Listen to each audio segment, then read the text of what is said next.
Soldat mystère, son tatouage choque toute la base. Le soleil de juillet brûlait l'asphalte de Fort Ridgeline quand Dana franchit les grilles principales dans son uniforme militaire délavé. Elle portait un simple survêtement de l'armée, usé par le temps mais proprement repassé. Ses cheveux noirs étaient tirés en arrière en un chignon strict qui révélait la détermination dans ses yeux sombres. Dana était venue à la demande du sergent-major Dean pour aider les recrues féminines lors de leur évaluation annuelle. Elle devait servir de lièvre, donnant le rythme de course aux jeunes soldates qui se préparaient pour leur test physique. Cela faisait 3 ans qu'elle avait quitté le service actif, mais son corps gardait encore la discipline et l'endurance de ses années d'entraînement. En approchant du bâtiment administratif, Dana sentit les regards se poser sur elle. Un jeune spécialiste aux cheveux roux et aux taches de rousseur l'arrêta près de l'entrée. « Excusez-moi, madame, mais vous n'êtes pas autorisée à porter cet uniforme si vous n'êtes pas en service actif. » Sa voix tremblait légèrement, trahissant son inexpérience face aux situations délicates. 2 employés civils se joignirent à lui, hochant la tête avec une autorité mal placée. « C'est contre le règlement », ajouta l'un d'eux, un homme bedonnant aux lunettes épaisses. Dana soupira intérieurement mais garda son calme. Elle avait l'habitude de ce genre de confrontation depuis qu'elle avait quitté l'armée. « Je suis ici à la demande du sergent-major Dean », expliqua-t-elle patiemment. « Cela ne change rien au fait que votre tenue n'est pas réglementaire », intervint une voix ferme derrière elle. Dana se retourna pour faire face au lieutenant Callan, un homme mince aux traits sévères. Ses galons brillaient sous le soleil, et son regard était aussi tranchant qu'une lame. « Lieutenant, je comprends votre position, mais j'ai une mission à accomplir ici. Pas dans cette tenue, madame, je vais devoir vous demander de partir. » Le ton du lieutenant était sans appel, et Dana sentit la frustration monter en elle. Elle avait parcouru plus de 100 km pour venir aider ses recrues. Le sergent-major Dean comptait sur elle, et elle ne voulait pas le décevoir. Mais elle connaissait aussi les règles et ne voulait pas créer d'incident. « Très bien, » dit-elle finalement, tournant les talons avec résignation. Alors qu'elle se dirigeait vers sa voiture, une brise légère souleva le bas de son t-shirt. L'espace d'un instant, un tatouage devint visible sur son flanc gauche. Les chiffres 1375 étaient gravés dans sa peau en caractères militaires précis. Juste en dessous, un hibou stylisé déployait ses ailes dans un design à la fois élégant et menaçant. Le staff sergent Rodriguez, qui observait la scène depuis les marches du bâtiment, écarquilla les yeux. Rodriguez était un vétéran de 22 ans de service, et il avait vu beaucoup de choses. Mais ce tatouage particulier fit battre son cœur plus vite. Il connaissait cette insignia, même si officiellement elle n'avait jamais existé. « Attendez !» cria-t-il, dévalant les marches 4 à 4.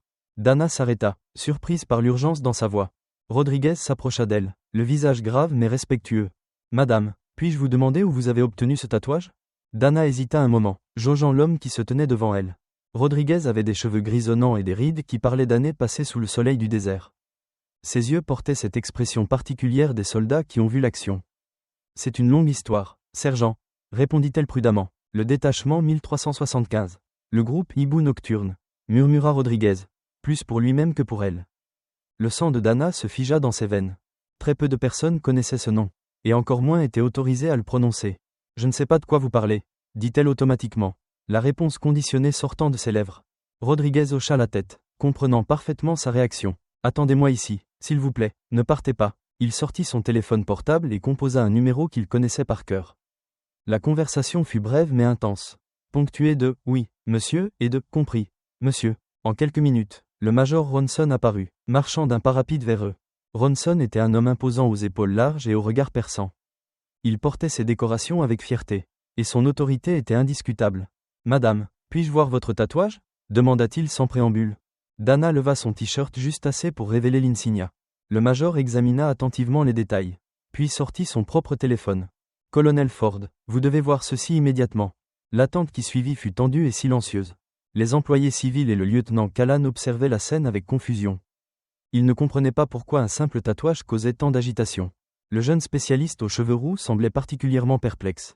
Il n'avait jamais vu ses supérieurs réagir de cette manière. Quand le colonel Ford arriva, l'atmosphère changea complètement. C'était un homme de haute stature, aux cheveux argentés et au port militaire impeccable. Ses décorations témoignaient d'une carrière longue et distinguée. Il s'approcha de Dana avec un mélange de curiosité et de respect.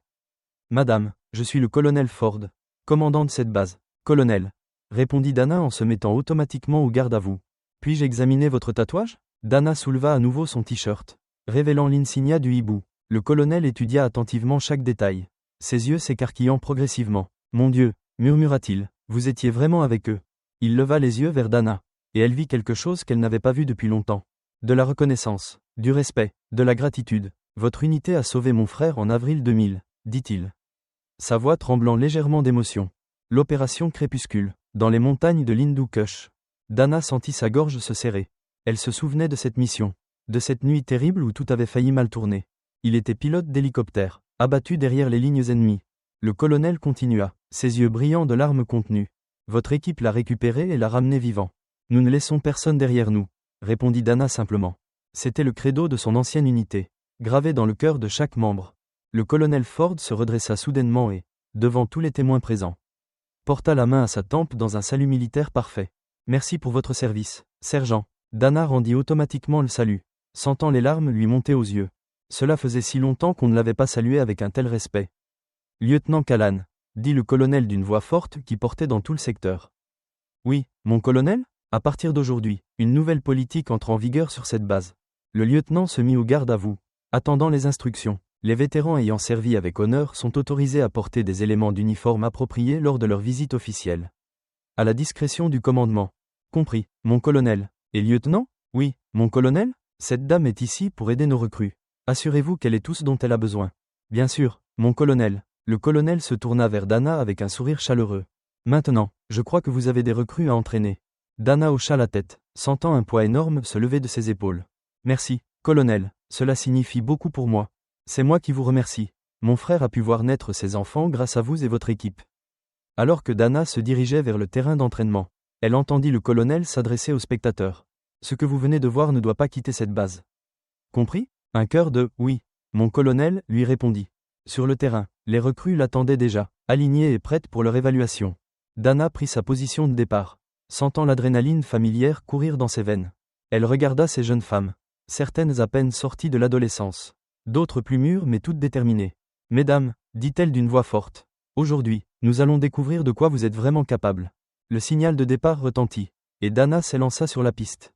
Derrière elle, les recrues suivaient, poussées par l'exemple de cette femme qui avait servi dans l'ombre. Pendant qu'elle courait, Dana repensa à cette matinée étrange. Elle avait failli partir, humiliée et découragée, mais parfois, le passé ressurgit de manière inattendue pour nous rappeler qui nous sommes vraiment. Son tatouage, qu'elle avait longtemps considéré comme un fardeau, était devenu sa rédemption. Les recrues la suivaient maintenant avec respect et admiration. Elle ne connaissait pas son histoire complète, mais elle sentait sa force et sa détermination. À la fin de la course, quand toutes les recrues eurent franchi la ligne d'arrivée, Dana se sentit enfin chez elle. Elle était peut-être sortie du service actif, mais elle restait une soldate dans l'âme. Et aujourd'hui, elle avait pu transmettre un peu de cette flamme à la nouvelle génération. Le colonel Ford l'observait depuis les gradins, un sourire fier sur le visage. Il savait qu'il venait de prendre la bonne décision. Parfois, honorer le passé est la meilleure façon de construire l'avenir.